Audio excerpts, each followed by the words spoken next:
Lição número 6, a parte de quinta-feira, falando sobre assim, como era a igreja primitiva, como as pessoas viam a igreja primitiva. Qual é a imagem que as pessoas têm da nossa igreja hoje? No seu bairro, na sua comunidade?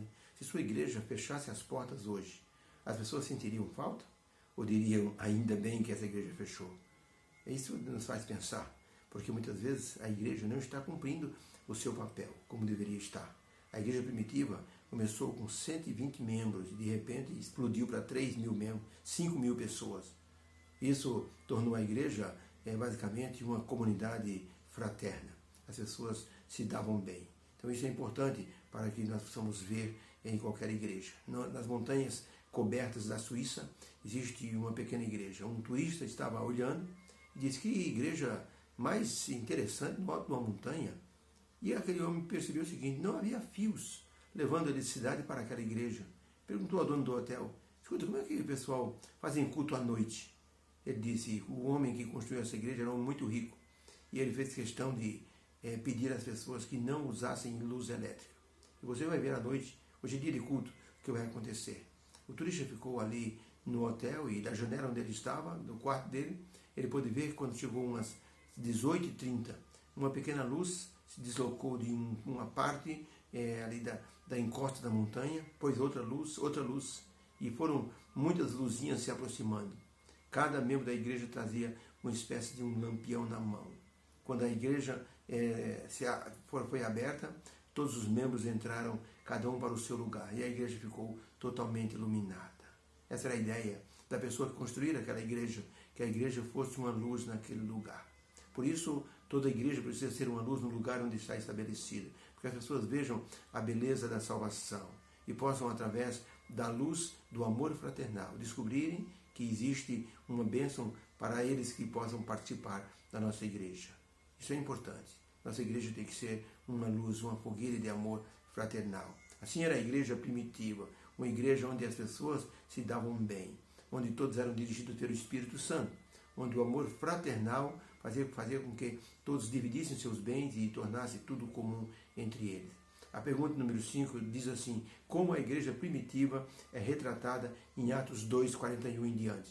Atos 2:41 diz assim: de sorte que foram batizados os que de bom grado receberam a palavra, e naquele dia agregaram-se quase 3.000 almas, e perseveravam na doutrina dos apóstolos, na comunhão e no partir do pão e nas orações. E em toda a alma havia temor, e muitas maravilhas eram feitas entre eles, e eles ficavam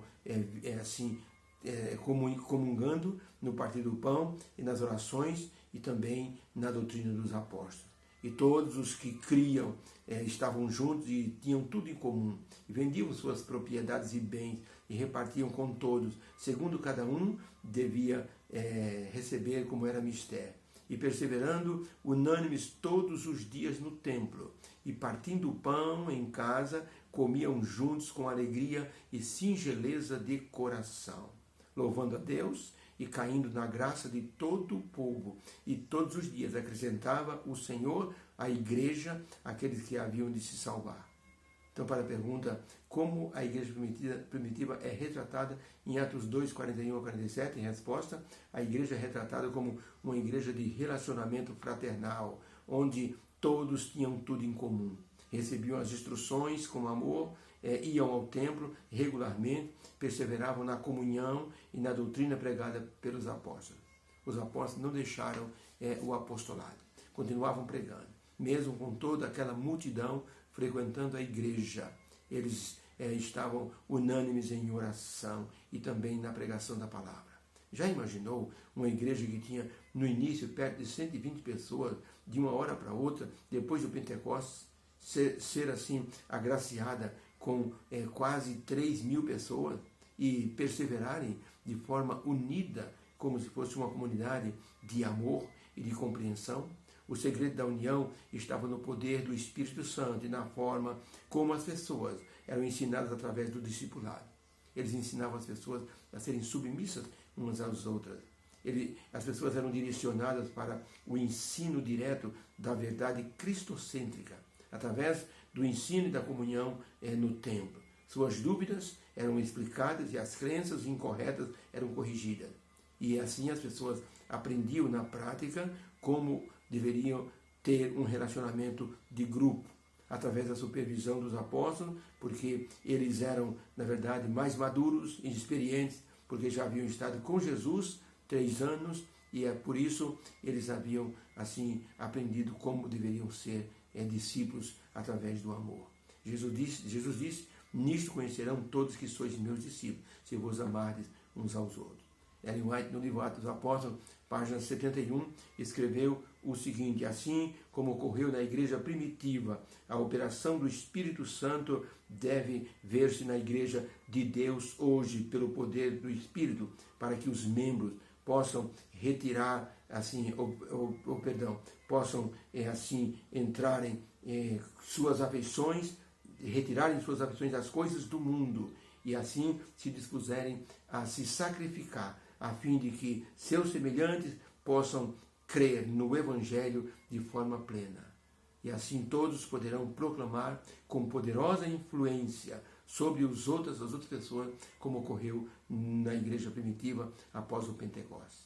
Então o que Deus quer hoje é uma igreja que viva o Evangelho pleno, que tenha amor fraternal, que deixem de lado a supremacia, o desejo de poder, e possam então estar vivendo em unidade. As pessoas gostam disso.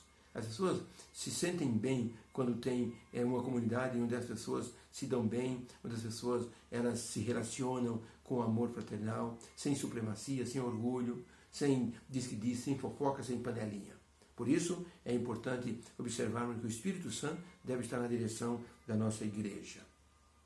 O menino disse para o seu pai: papai, como eu posso crer no Espírito Santo e como eu posso crer que ele pode unir nossa igreja? O pai disse: vamos até o celeiro, lá tem a casa das máquinas. Está vendo aqui o gerador? Filho, você está vendo a eletricidade? Não, pai, não estou vendo. Pois, filho, o gerador cria eletricidade que vai através dos fios até o nosso chuveiro, vai até a nossa geladeira. Você não está vendo a eletricidade. Ele disse: eu creio na eletricidade porque eu vejo seus resultados. O pai disse: então creia também no Espírito Santo, porque você poderá ver os resultados do Espírito Santo na vida das pessoas.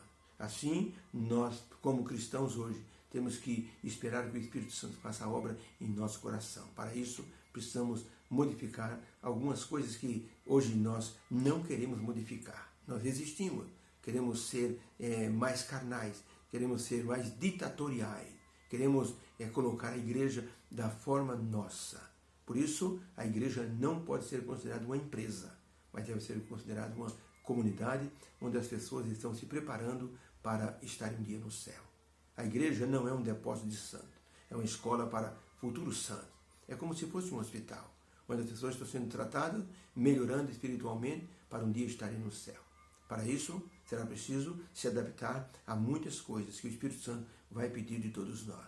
A igreja primitiva é um modelo para a nossa igreja nos dias de hoje. Obrigado, meu Deus, porque o Senhor, através do Espírito Santo, transformou aquela comunidade numa comunidade de amor. Ajuda a nossa igreja, Senhor. Coloca primeiro o amor em nosso coração. Modifica primeiro a nós mesmos, para que possamos, através disso, sermos luz para aqueles que estão ao nosso redor. Agradecemos em teu santo nome. Amém. Deus abençoe. Abençoe nessa igreja e que essa igreja primitiva seja um modelo para que nós possamos seguir como membros da nossa igreja hoje. Deus abençoe. A obra será pregada. O trabalho será concluído, mas se nós estivermos dispostos a sermos submissos ao Espírito Santo. Deus abençoe a todos. Amém.